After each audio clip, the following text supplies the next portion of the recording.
orang-orang yang apa Rohingya kan ni? Kes Rohingya. Okey. Okey. Saya cover isu tu. Saya berada di Fakulti Sains Sosial yang spesifik saya geoekonomi. So sebelum meletupnya isu Rohingya, saya dah debriefing oleh universiti tentang isu ni, lengkap ceritanya. Okey. Pada peringkat awal, Rohingya tu datang kerana mereka diserang dengan tidak berkeperimanusiaan dekat sana. Peringkat awal. Dan of course kita sebagai manusia kena terima peringkat awal. Cuma kesilapan kita terima tanpa ada perancangan. Dan kesilapan yang paling jahat kita buat adalah kita terima ada orang ambil mileage politik. 2017 semua orang ingat kan? Selamat malam Rohingya, selamatkan Rohingya, himpunan Rohingya. Itu kanser tahap 1.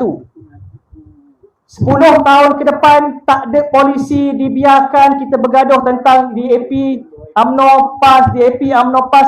Tak nampak Rohingya, dia membengkak. Membengkak macam mana?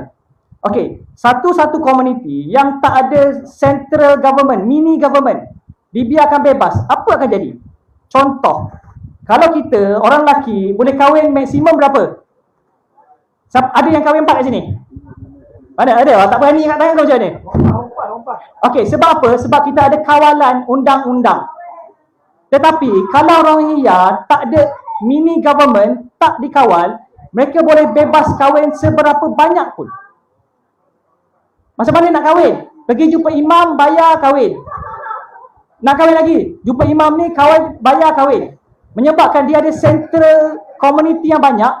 Seorang Rohingya boleh kahwin mungkin 10, 11. Berapa orang anak dilahirkan? Itu masalah tak ada garis panduan. Daripada kanser tahap 1 jadi kanser tahap 4. Sebab kita limbo 10 tahun. Tahu limbo? Limbo tu macam kita biarkan tanpa ada kawalan, Dan yang bahayanya, anak dia. Apa perasaan anak? Aku lahir kat sini. Ini tanah aku. Itu yang masalah.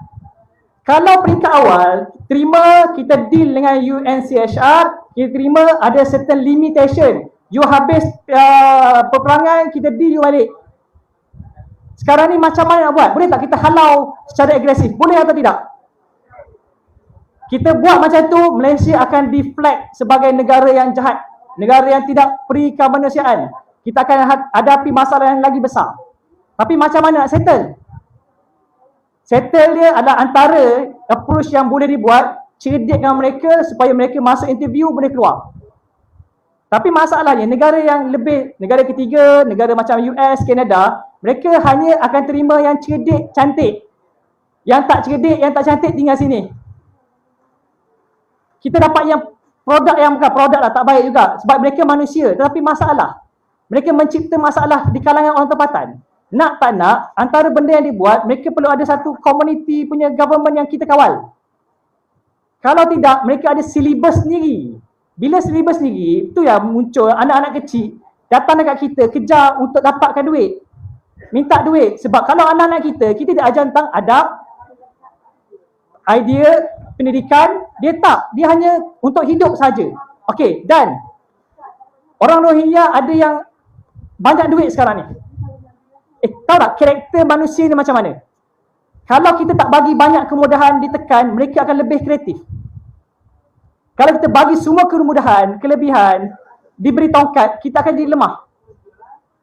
Menyebabkan, perasan tak, sistematiknya mereka, suara mereka semakin besar.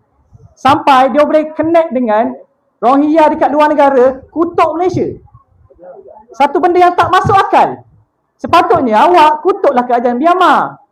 Dapatkan perjanjian Myanmar untuk balik semula. Tapi saya tak rasa mereka nak balik. Itu benda yang paling bahaya. Katakanlah, beza dengan orang asing, pekerja asing beza. Sebab pekerja asing, mereka membayar cukai kepada kerajaan, ada tempoh masa, habis tempoh masa mereka balik. Rohingya, dia open-ended. Dia masuk, tak ada ended. Macam mana buat? Saya pun tak pasti. Sebab saya kata, isu ni dia menjadi buruk apabila politik masuk campur, politik yang nakkan capital mileage, kesan dia sampai sekarang. Dan kalau kita nak bermain blame game, takkan habis. Tapi pada saya sekarang ni, tak kira parti mana, mesti duduk semeja, bincangkan dan datangkan solusi. Solusi yang paling baik adalah mereka perlu diuruskan terlebih dahulu supaya tidak mengganggu masyarakat awam. Mereka cerdik keluar. Nombor satu. Nombor dua, deal dengan UNCHR, kos bersama ataupun mereka tanggung sepenuhnya. Sebab UNCHR dapat banyak dana. Takkan nak pakai dana kita kot. Ketiga, deal dengan Myanmar supaya stoplah atrocity dekat sana supaya mereka boleh balik ke sana. Cuma masalahnya, persoalan, siapa yang bergaul dengan orang Rohingya sini? Mungkin boleh tahu, boleh tanya soalan, mungkin boleh tanya mereka nak balik atau tidak? Realiti nak balik atau tidak? Saya tak rasa mereka nak balik. Itu bahaya. Itu bahaya. Kenapa? Sebab Malaysia ni syurga. Malaysia syurga untuk negara orang-orang negara ketiga. Kita merasakan Malaysia susah-susah, tapi orang macam orang Indonesia, orang Myanmar, mereka merasakan Malaysia ni sangat banyak peluang ekonomi. Sebab tu saya kata, kalau orang kata ekonomi Malaysia buruk, mungkin tak sebaik yang kita nak, tapi tak buruk. You nak saya bahas dalam bentuk apa? Data, fakta, saya berani. You nak bermain fakta atau sentimen? Okey, jom main sentimen. Sentimen apa yang awak nak? Katakanlah harga barang mahal, tak dikawal. Harga beras naik atau tidak? Harga beras tempatan naik atau tidak? Tak pernah naik, statik. Harga minyak masak paket, statik. RON 95, statik. Diesel akan mula dibagi melalui IC. Rendahkan lagi. Yang tak diberi subsidi adalah mereka-mereka yang mungkin bukan orang tempatan.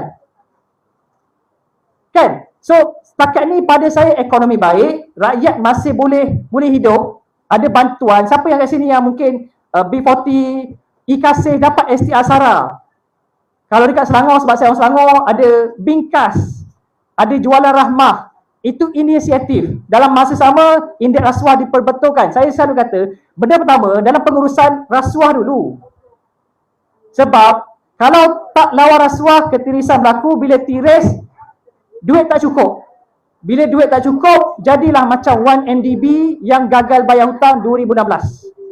Kesan dia tanggung sampai sekarang, bukan saja kesan kewangan, kesan image. Orang duk katakan, 1MDB kan dah collect balik, kesan image lagi besar sebenarnya.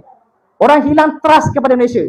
Kena mengulangkan balik. So saya harap menjawab bang, pasal kalau gagal menguruskan Rohingya, gagal disebabkan oleh history yang panjang. So kalau kita nak selesaikan dalam masa singkat, agak sukar.